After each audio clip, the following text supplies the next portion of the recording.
parlions la semaine dernière du plaidoyer de Barack Obama pour l'entrée de la Turquie dans l'Union européenne. Le processus sera très long s'il aboutit un jour. L'un des obstacles majeurs, c'est que la Turquie est toujours officiellement en conflit avec l'un des pays membres de l'Union, même s'il n'y a plus de combat.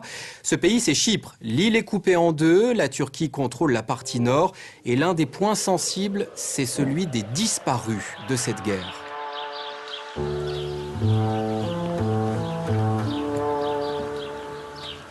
Comme chaque semaine, Pambos Hadjipanay se rend sur la tombe de son père, décédé il y a 35 ans. Un rituel qu'il ne peut exercer que depuis 1 an seulement. Pourquoi 1 an? L'épitaphe sur la tombe donne l'explication. Sotiris Hadjipanay, disparu de 1974 à 2008, assassiné par les Turcs pendant l'invasion de septembre 1974. C'est un moyen de montrer notre reconnaissance pour le sacrifice de mon père pour sa patrie. Pendant 35 ans, nous n'avons pas eu l'occasion d'honorer notre père. Nous ne savions d'ailleurs même pas s'il était vivant ou mort. À Chypre, 2000 familles comme celle de Pambos attendent le retour de leurs disparus. Et c'est un comité qui se charge de les retrouver. Nous sommes à Nicosie, dans la zone tampon sous contrôle de l'ONU. Le comité des personnes disparues exhume des ossements un peu partout sur l'île. Des anthropologues et des généticiens identifient les victimes pour rendre la dépouille des défunts aux familles. Christophe Giraud est à la tête du comité pour l'ONU. L'ADN est le seul moyen d'identifier les victimes plus de 30 ans après les faits. Tous les corps qu'on voit derrière moi sont des corps qui ont été exhumés dans un même lieu, dans un puits en fait. Nous avons aussi exhumé des charniers, jusqu'à 40 corps, pas forcément dans des puits là, des charniers creusés au bulldozer en général, où là évidemment la reconstitution est beaucoup plus difficile. Déjà 500 dépouilles ont été exhumées et 136 identifiées. Ce sont toutes des victimes des violences et conflits qui ont opposé les deux communautés chypriotes, turques et grecques, ces 50 dernières années. 1963, 3 ans après l'indépendance de Chypre, l'ex-colonie britannique est le théâtre de violents affrontements entre les deux communautés. Les Chypriotes turcs paient alors le plus lourd tribut.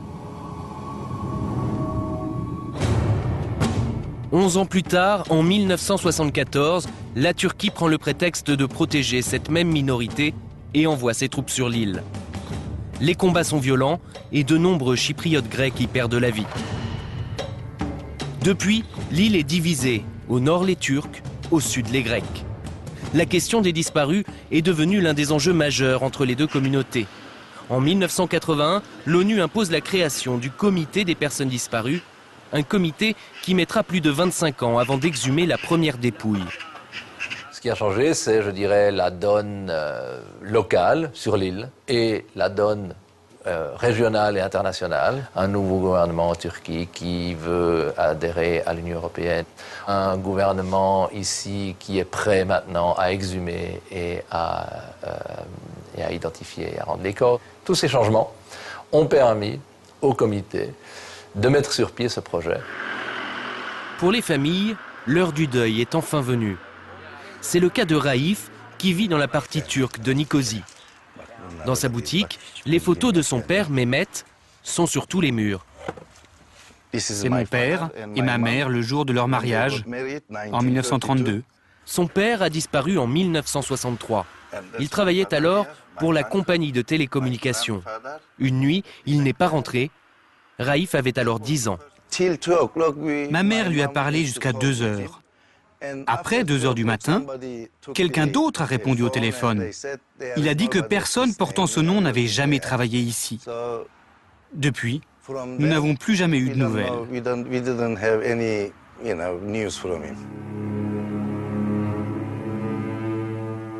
Ma mère est décédée, puis mon frère. Ils n'ont jamais su ce qui s'était passé. Alors j'espère qu'un jour, je pourrai, moi, apprendre ce qui s'est passé.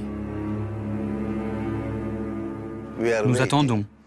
Ils disent que de nouvelles fouilles vont avoir lieu dans certains cimetières, que les ossements s'y trouvent peut-être, qu'il faut prélever l'ADN.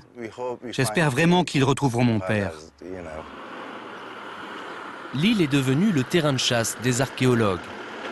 Les sites de fouilles sont indiqués par des témoins à qui on garantit l'anonymat en échange des informations.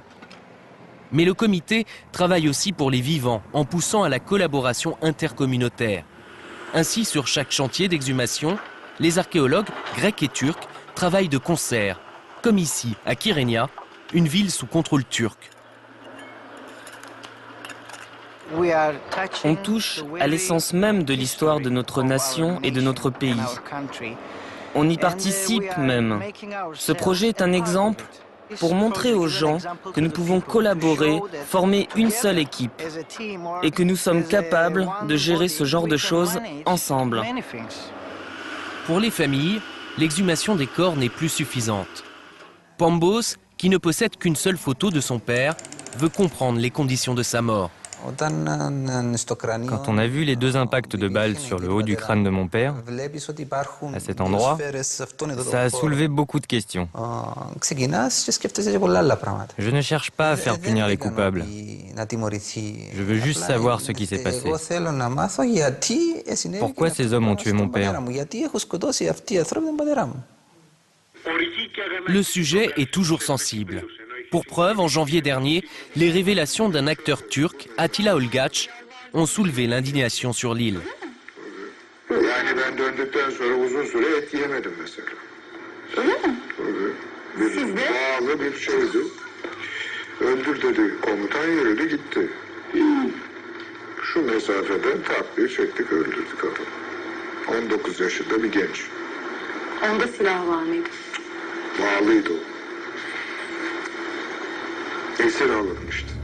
Depuis, l'acteur s'est rétracté et une enquête a été ouverte en Turquie.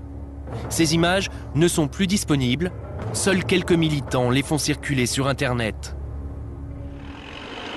Cet événement démontre qu'il est urgent de faire la lumière sur l'histoire des disparus.